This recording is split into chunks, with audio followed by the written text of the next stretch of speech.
Hi, this is the AI Storyteller. I'm Mark. This book introduced to you in this issue is called Beethoven, Anguish, and Triumph. When it comes to musicians, the first name that likely comes to mind is Beethoven. Some argue that Beethoven, as the greatest composer in the history of classical music, doesn't even need the addition of the phrase one of. This is because he left behind masterpieces like the Symphony No. 5 and the Ode to Joy, and his life story has touched countless people with anecdotes, such as writing the Moonlight Sonata for a blind girl, choking fate to compose the Fate Symphony, and composing the Heroic Symphony for Napoleon.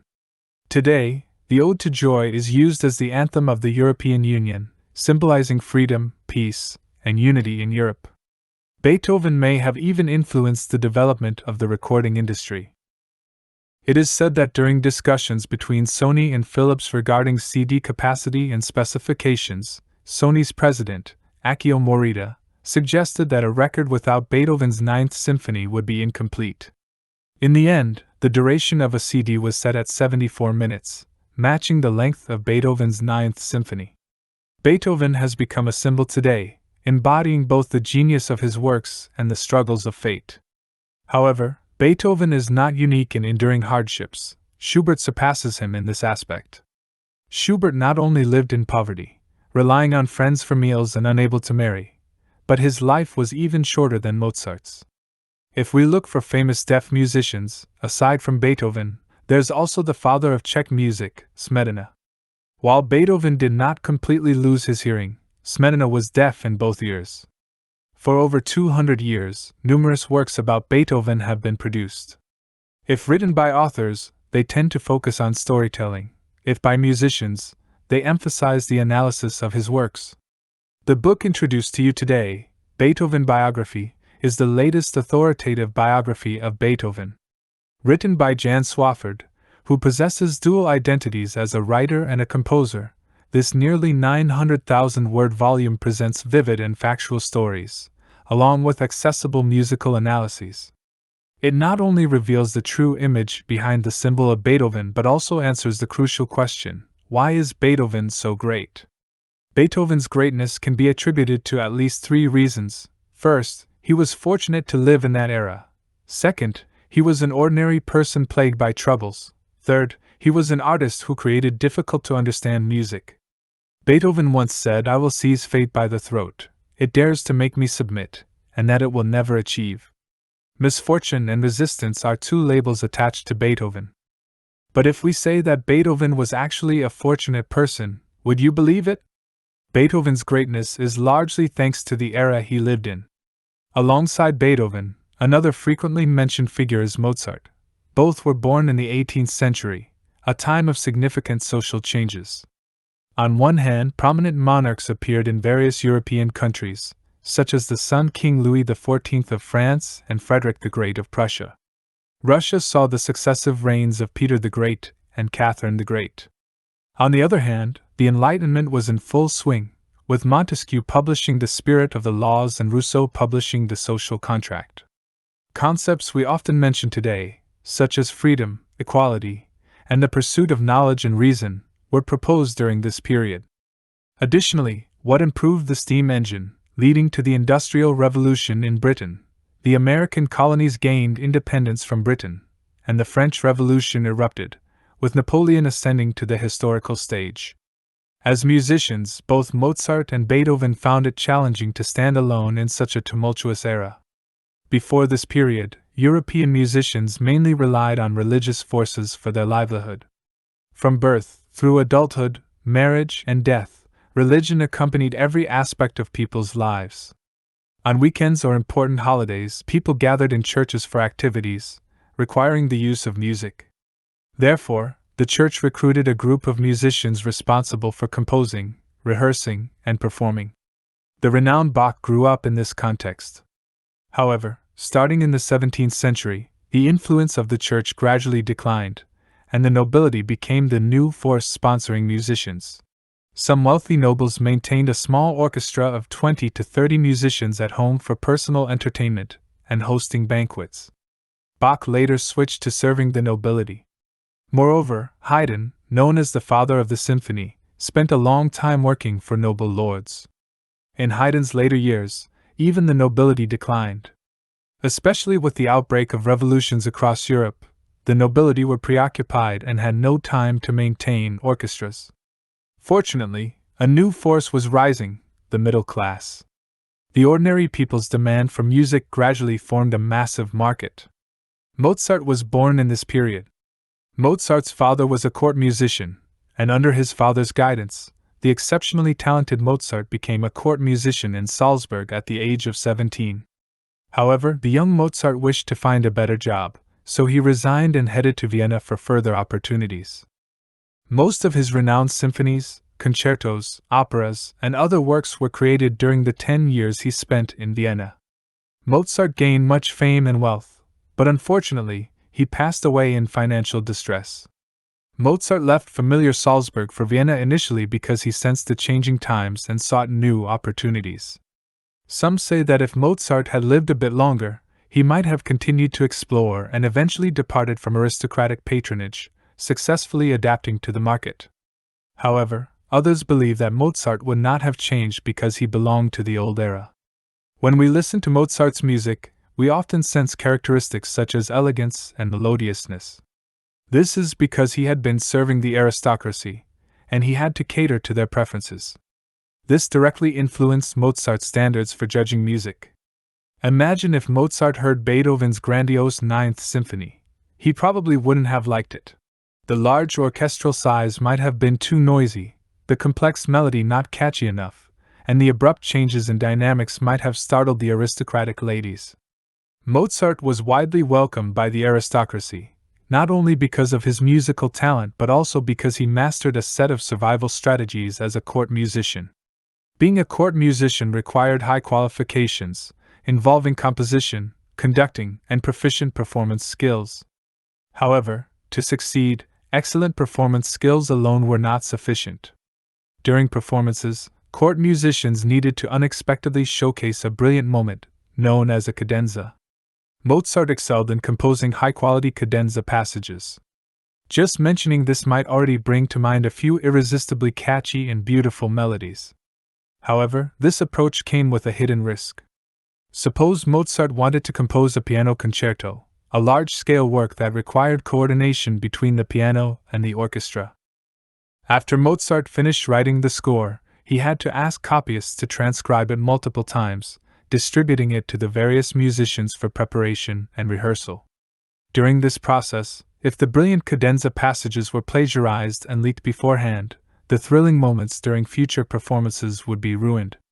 To address this, Mozart came up with a solution. He did not include the most outstanding parts in the score.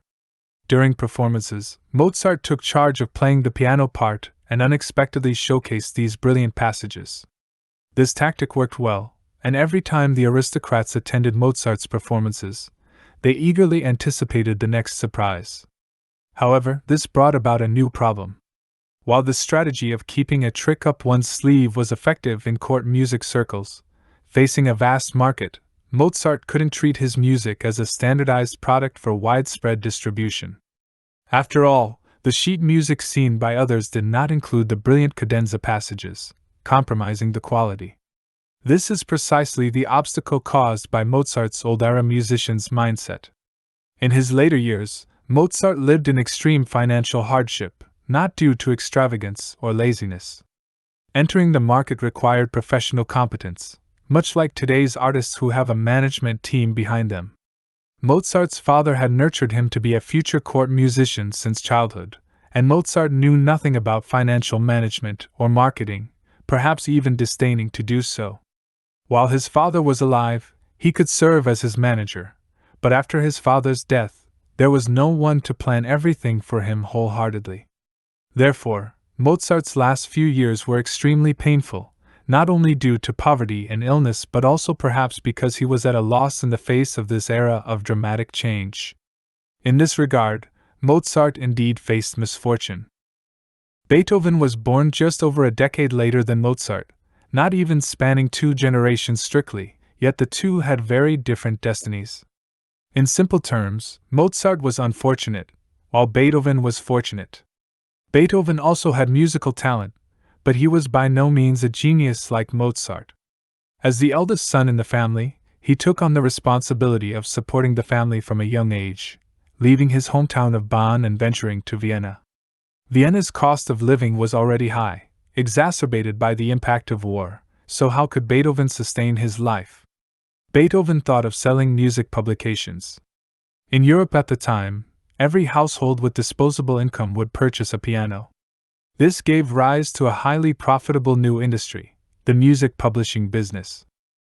With his excellent piano performance already gaining some renown in Vienna, Beethoven, according to the publisher's requirements, composed some appealing and playable piano scores, selling them in the market and earning 800 florins at once, equivalent to his annual expenses in Vienna. However, where there is publication, there is piracy.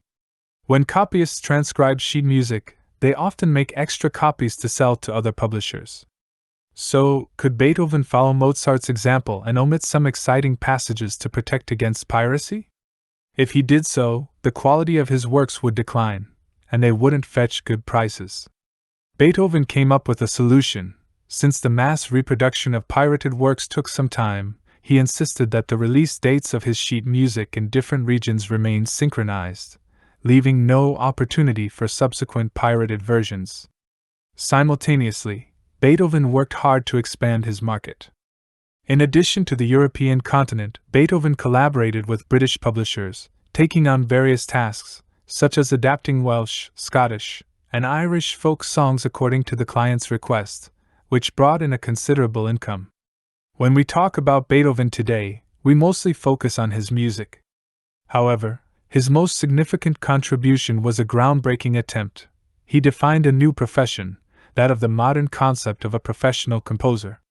Beethoven, through his own practice, demonstrated that composers in that era could make a living relying on the market and the public, without having to bow down to nobility or the church. Beethoven had a student named Carl Czerny. Beethoven was a top composer, and as his student, Carl Czerny should have left behind one or two remarkable works. However, Carl Czerny was different. He did not leave any famous masterpieces but instead left numerous piano exercise textbooks. Even today, every piano student practices a lot of Czerny's compositions. Clearly, Czerny also became someone who earned a living through the craft of music composition. Additionally, Czerny was a great music educator, having trained many students, and the piano virtuoso Franz Liszt was one of his outstanding pupils. Now, we attribute the emergence of the composer profession to Beethoven. However, during that time, many musicians were forced to seek a livelihood. Why did he become the first person to be called the first modern professional composer? When people talk about Beethoven in later generations, they often do so with an attitude of admiring a great figure. However, as an outstanding musician, he was just an ordinary person, particularly the kind of person troubled by numerous problems, and this happened to be the second reason for his greatness. A fundamental characteristic of modern professions is clear specialization and high professionalization. The reason why later generations regard Beethoven as the first professional composer is because he separated the roles of a composer and a performer. Specifically, Beethoven chose to focus solely on composition. Beethoven was an exceptionally skilled pianist, and one of the ways he gained fame in Vienna when he first arrived was through piano duels, where two musicians would showcase their skills in a live performance. However, the problem arose when the 30-something Beethoven discovered that he was experiencing increasingly severe hearing impairments. Apart from taking medication, he tried various treatment methods, including bloodletting, cold water baths, tying tree bark around his hands, electrical stimulation, and even leech therapy, where hungry leeches were used to draw blood for therapeutic purposes.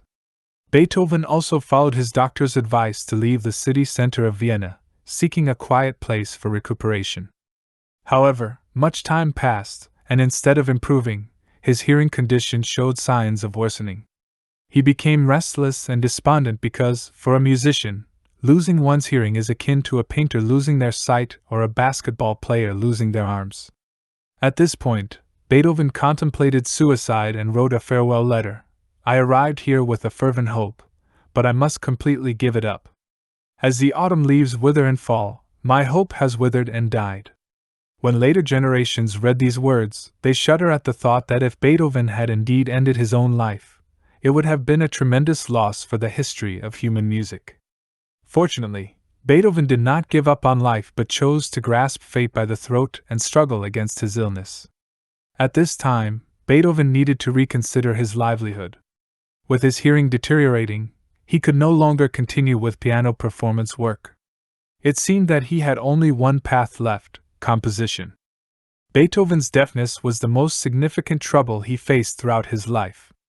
Still, from the perspective of music history, he unexpectedly transitioned musicians from being versatile to being specialized, where performance and composition gradually became independent professions. Beethoven's troubles did not end with deafness. He also suffered from tuberculosis, digestive system diseases, rheumatism, lupus erythematosus, and other ailments. Besides these physical illnesses, psychological torment also accompanied him throughout his life. Beethoven remained unmarried throughout his life, yet he never ceased to experience love. However, his longest romantic relationships did not surpass 7 months. This wasn't due to Beethoven being libertine or frivolous in love affairs. Rather, he consistently longed for love but found it elusive.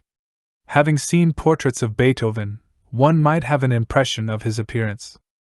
He is often metaphorically described as a roaring lion, not because of his majestic demeanor but due to his unruly hair, untidy appearance, and a temperament that made him difficult to approach. Why did Beethoven develop such a personality? This traces back to his childhood.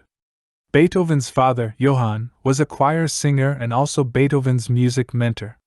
Johann harbored a special desire for Beethoven to become a prodigy like Mozart. However, Johann did not prove to be an excellent educator like Mozart's father initially.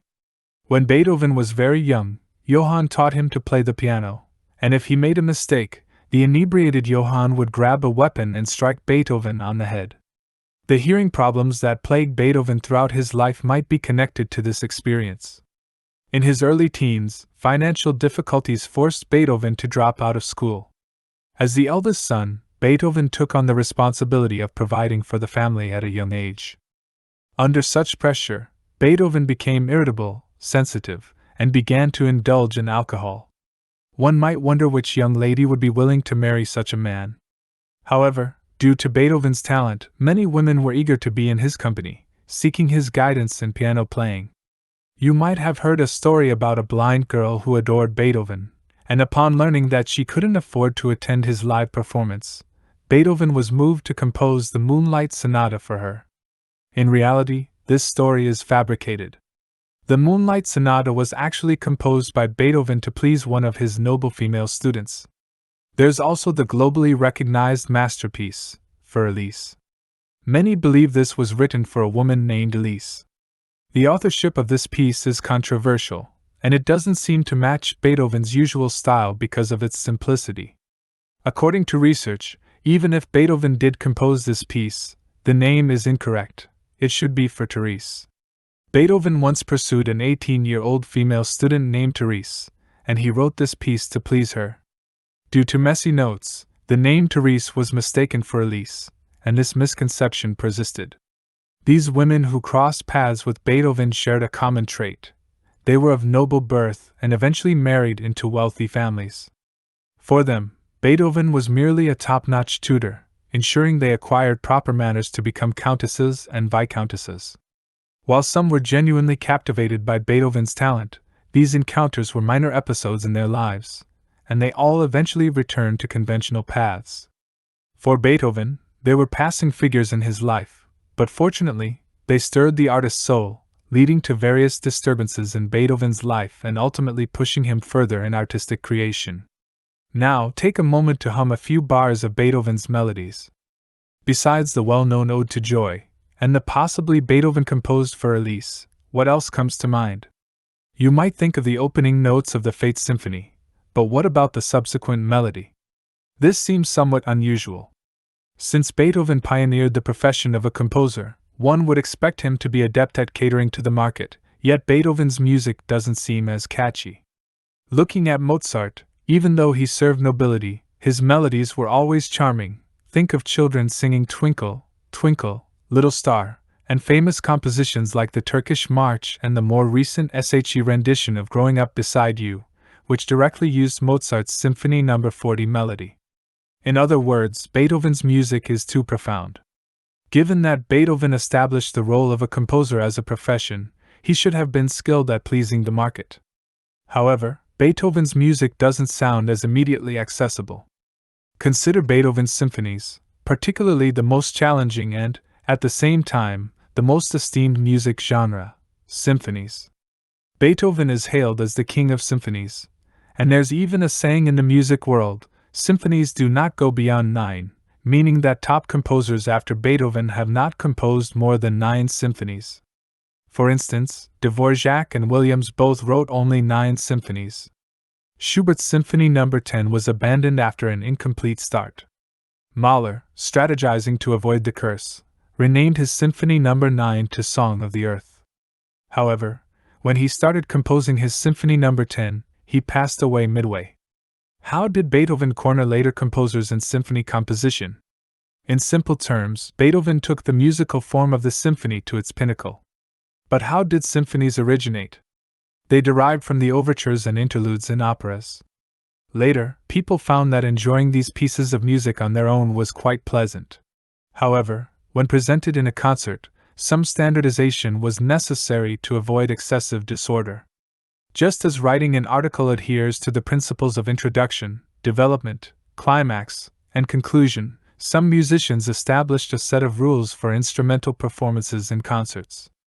For example, a symphony was divided into 3 sections: Allegro, Adagio, Allegro. Subsequently, some composers realized that the conclusion of a piece should build up to a climax for a sense of closure. Hence, a 4th movement, Presto, was added after the Allegro, Adagio, Allegro, making the composition process progressively more challenging. Of course, besides meeting formal requirements, a good piece of music should possess intellectual depth. This was also true during the development of symphonies in Beethoven's era. He believed that a symphony should have a theme, a central idea running through the entire composition. The choice of instruments, playing speed, and intensity all serve the thematic concept. Take Beethoven's Third Symphony, commonly known as the Eroica, as an example. He pioneered a new approach, using music to express his thoughts. During the creation of the Eroica, Beethoven's hearing impairment worsened. This greatly impacted him, to the extent that he wrote a farewell letter. However, Beethoven ultimately chose to grapple with the throat of fate. When discussing Beethoven's struggle against illness, the Fifth Symphony, Fate, is often mentioned. In reality, the Third Symphony, Eroica, is the landmark work where Beethoven sounded the charge against illness. It was in this composition that the heroic values took shape. Why is this work titled Eroica? Beethoven originally intended to dedicate this symphony to Napoleon. Although the French King Louis XVI was sent to the guillotine, ending monarchical rule, France fell into another kind of turmoil until the emergence of Napoleon, who brought about change. Under Napoleon's rule, France became a symbol of freedom and republicanism in Europe. Being in Vienna, Beethoven admired this strong leader, and so he composed this piece. However, when Napoleon declared himself emperor, Beethoven was disappointed. In anger, he changed the symphony's dedication from to Napoleon to the memory of a great man. Later generations referred to this work simply as the Eroica. By the way, titling a musical work is a practice that aligns with a product-oriented mindset. Just as 1,000 people reading Shakespeare may have 1,000 Hamlets, literary works are subject to varied interpretations. The same applies even more to musical compositions that rely on auditory sensations. Yet, providing a title can guide understanding in a certain direction. When you hear dissonant segments, you shouldn't perceive them as noise but as a hero in battle. Since the aim was to express heroism, the existing orchestra size wasn't sufficient for Beethoven's ambitions. To achieve this, he added numerous new instruments to the orchestra. The flute, which used to have the highest pitch in the wind section, was supplemented with the piccolo for an even higher pitch. For the lower register, Beethoven introduced the bassoon and trombone. Additionally, to convey specific emotions such as anger and resistance, consonant harmony wasn't enough. Hence, Beethoven employed a plethora of dissonant sounds in the composition. Sometimes, the constraints of rhythm were also discarded, and you might notice that Beethoven's scores occasionally lack bar lines. As a result, it may initially sound challenging. Yet, in this process, Beethoven redefined what is considered melodious. Beethoven's greatness lies in the fact that he wasn't entirely bound by market demands. Particularly in his later years, as Beethoven's reputation soared, he gradually moved away from pleasing the audience and no longer prioritized publishing sales. The human artistic taste in appreciating music continually elevated throughout this process. Time is the ultimate arbiter, and in the end, time tells us that Beethoven's choices were correct. One of Beethoven's works is hailed as the greatest symphony in the universe, and that is the Ninth Symphony. Why is the Ninth Symphony considered an unsurpassable peak?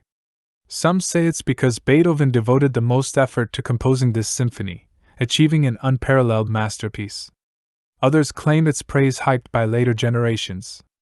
There's also the argument that the Ninth Symphony stands out because of its innovation, introducing choral elements, making it easily noticeable due to its uniqueness. Another interesting perspective is that Beethoven had become the boss fight conqueror in the symphony game. Musicians after Beethoven would focus more on various other musical forms.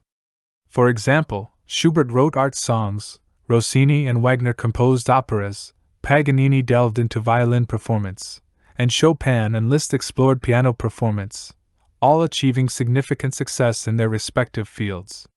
However, these musicians owe their achievements not only to Beethoven's innovative exploration in music composition, but also to his establishment of the independent and creative profession of the modern professional composer. Well, that concludes the content for this episode. If you enjoyed my video, please click like, subscribe to my channel, and share it with your friends. Thank you.